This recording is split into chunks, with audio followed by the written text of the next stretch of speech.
Hi guys, in my previous video I have explained about alkenes. So we have done the saturated compound, that is alkanes. Then in unsaturated compounds we have completed alkenes. Now we are only left with alkynes to complete the open chain structures. Now alkynes, the basic characteristics of alkynes, let us revise. So an alkyne is nothing but it should have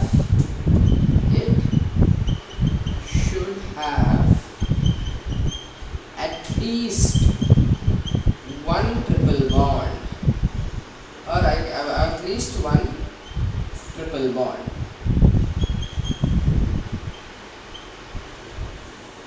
One triple bond between carbon and carbon atom. Now if this is carbon, then it should have only one triple bond. This is one characteristic. The general formula of alkynes goes like this: CnH2n minus 2. This is the general formula, the molecular formula of alkynes. Now what else is there to discuss with alkynes? It is an unsaturated compound. It is an unsaturated compound. Fine. So this is the thing that we are just revising about alkynes, that it should have only one triple bond, and then the general formula is CnH2n minus 2, and then it is an unsaturated compound. So now I have drawn the tabular structure. So the same I have used even for alkenes, and the same I will be using even for alkynes. Now let us take the value of n. Let the value of n be 1. Now, is the compound possible to be formed with n is equals to 1? If you see, the general formula of alkanes is CnH2n minus 2. Substitute the value of 1 here. C1, fine. H, if you see, 2 into 1, 2. 2 minus 2, 0. So there is no hydrogen only. It doesn't become a hydrocarbon, right? So there is no compound possible with the n value as 1. Now let n be 2. Let the value of n be 2. Now if the value of n is 2, then how the compound C2H you see? 2 into 2, 4, minus 2 is 2 again. C2H2. The structure, how to draw the structure? 2 carbon atoms because they said C2, and then triple bond because it's an alkyne. And then to satisfy tetravalency here, if you see, there are only 3 bonds here. 1, 2, 3. One more is required, so I am adding one more here. Here also similarly 1, 2, 3, 4. So this is the structural formula for n is equals to 2. And then the condensed form would be CH to CH. Perfect. Then the electron dot structure. 2 carbon atoms. Then triple bond means this would have 3 electrons here, and even this would have 3 electrons. And then here one more, here one hydrogen means 2. 1 carbon electron, 1 hydrogen electron. Hydrogen's valency is satisfied. Similarly here also 1 carbon electron, 1 hydrogen electron. Here also the valency is satisfied. Now for carbon you see 1, 2, 3, 4, 5, 6, 7, 8. So this is the valency for carbon atom, and then here similarly for this carbon atom it would come like this. It would come like this. And now if we see the IUPAC name, if n is equals to 2, the IUPAC name, if now n is equals to 1 would be neat. But neat is not possible, so we will directly go with eth. The suffix is "-ine" because it is alkynes, so the compound formed would be ethane. The first member in alkynes is ethane because neat is not possible. It doesn't mean that this would become eth. This would be eth only. Okay, so the first member in alkynes group is ethane. Done. Now let us see with the value of n as 3. If n is equals to 3, Now H if we see 3 2s are 6 minus 2 4. C3H4. Now let us see the structural formula. C 3 C's. One triple bond, only one triple bond, so I am putting the triple bond at the last for the last carbon atom. And this would be having one bond. Now 4 hydrogens, out of it here only one bond, so more 3 required. One more. Now for the central atom, central carbon atom, if you see, it is already having 4. 1, 2, 3, 4.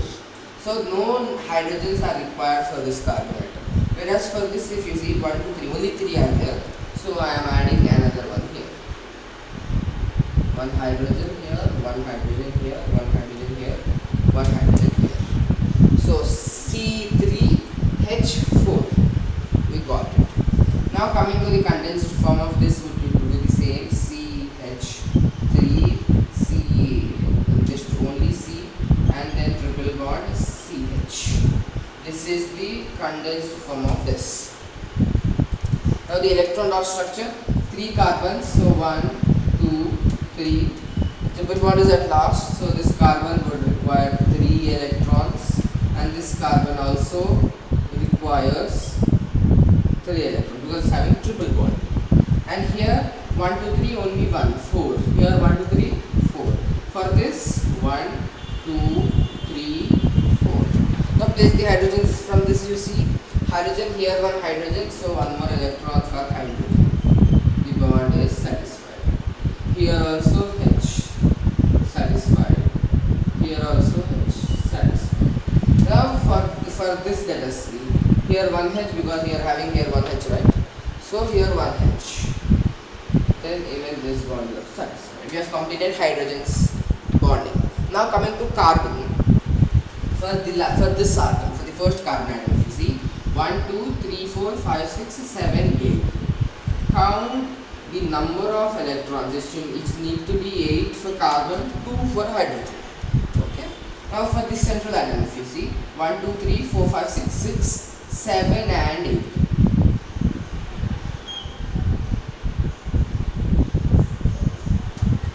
Done. Now for this carbon atom, 1, 2, 3, 4, 5, 3, 6, 7, 8. For this carbon atom, you are having 8 electrons again. Fine. And now if you see, coming to the IUPAC name, if it is having NS3, then what would be the name? Pro. And the suffix would be I. The compound form would be propine. So if N is 1 we get ethyne, if N is 2, if N is 2 we get ethyne, if N is 3 we get propine. I have done 2 compounds and then we can still extend. The series may continue like ethyne, propine, butane, pentane, hexane, septine, like that it would be continuing. Now the compounds ethyne, propine, butane, then all those which come next, they all can be called as homologous series because they are having the same general formula but the number of carbon atoms are different or the structure is different. So these compounds are homologous. The elements are called, the compounds can be called as homologs. Now the characteristic, the first one we got for alkane, alkenes, the first one was they differ. Each differ by a unit of CH2 and atomic mass unit of 14 AMU. Now we proved it for both alkanes and even alkenes. Now let us do, will it be the same for alkynes or do we get anything extra? Let us see that now. First C2H2, I am starting with C2H2. First C2H2 and then C3H4. First subtract 3 minus 2 C, 4 minus 2 H2. We are getting they differ by unit of CH2. They differ by unit of CH2. We proved it. Now let's see the atomic mass. Carbon atoms is 12. 12 into 2 plus 1 into 2 and then here 12 into 3 plus 1 into 4. The atomic mass of carbon is 12 and then hydrogen is 1. So 12 2s are 24 plus 2, 26, and then 12 3s are 36 plus 14, we get 40.